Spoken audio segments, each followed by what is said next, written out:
All right, finding the area of a composite shape. So composite shapes, they can start to look very complicated. I mean, we've got one here that looks like a dodgy house, but you can have ones that look like this. There's no reason you couldn't.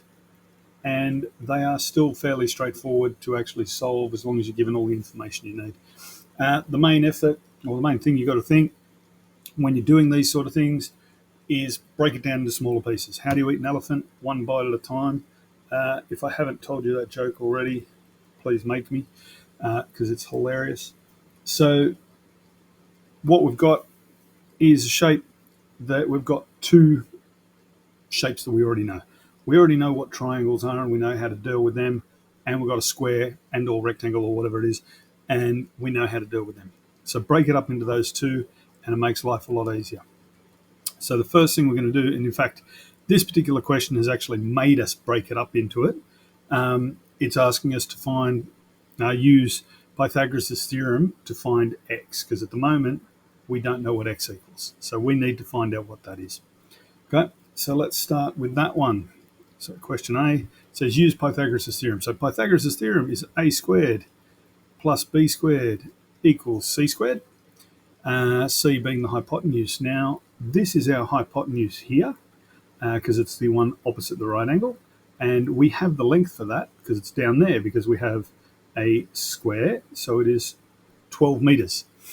So we've got, and we also know that this side and this side are equal because it's got those little lines on it to tell us they're equal. So we know that we've got x squared plus x squared equals 12 squared. So that would mean we have 2 x squareds equal 144. Excuse me. Now we use our inverse operations. We'll divide both sides by 2, which will leave us with x squared equals 72. And once again, we're going to use our inverse operations and we're going to square root both sides so that we can get down to just x, and we equal x equals square root of 72. Excuse me. Now, that's as far as we need to go.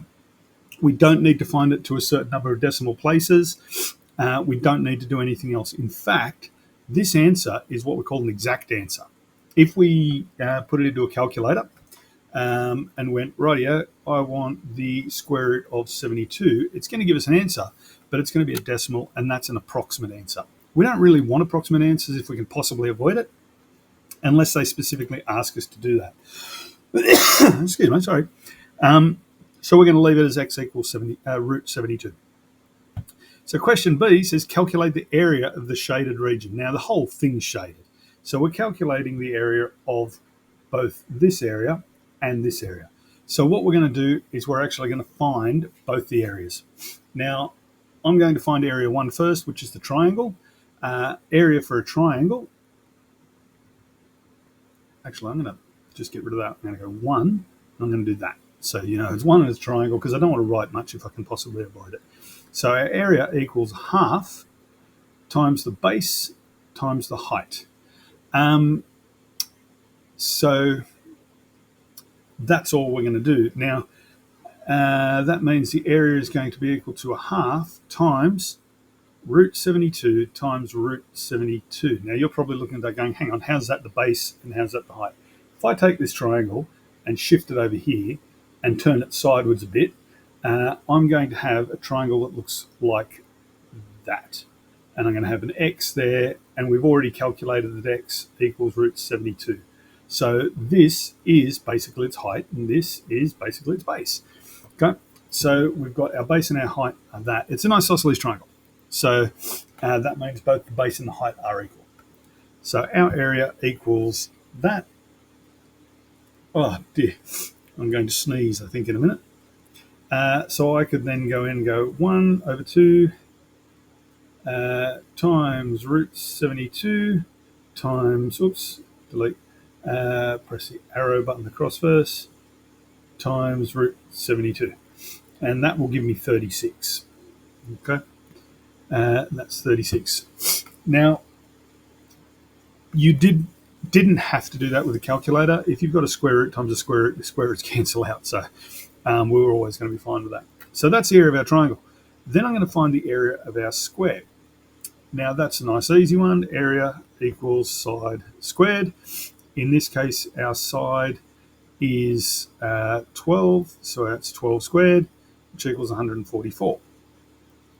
Now our total area, which I'm going to put a little subscript of a t down there, just so I know what I'm doing, is area 1 plus area 2. So area 1 we've already worked out was 36, it was meters squared, plus 144 will give us a grand total of 180 meters squared. So the area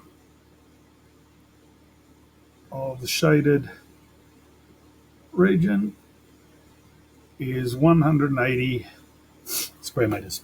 And that one is done.